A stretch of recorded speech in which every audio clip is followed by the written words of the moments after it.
সবচেয়ে বেশি ভালোবাসেন, মহব্বত করেন আমাদেরকে আমাদের রব। কে ভালোবাসে আমাদেরকে? আল্লাহ ছাড়া আসলে ভালোটা বাসেই বা কে?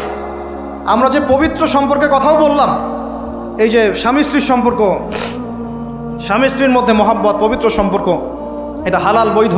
আল্লাহ পাক বৈধতা দিয়েছেন, কারণ আমাদের প্রবৃত্তির চাহিদা আছে। এই চাহিদা পূরণের জন্য আল্লাহ পাক আমাদেরকে হালালভাবে বিয়ে করতে বলেছেন। সমাজ বিয়েটাকে কঠিন করে ফেলল আর জেনাটাকে সহজ করে ফেলল। বিয়ে কঠিন হয়ে গেল, এরা এখন বিয়ে করতে পারবে না চাইলে। 21 বছর না 20 বছর বয়স হলে সে বিয়ে করতে পারবে না।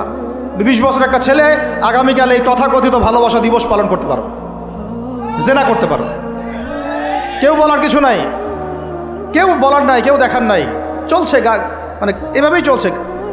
সমুদ্রের পানিতে ভেসে গেছি আমরা।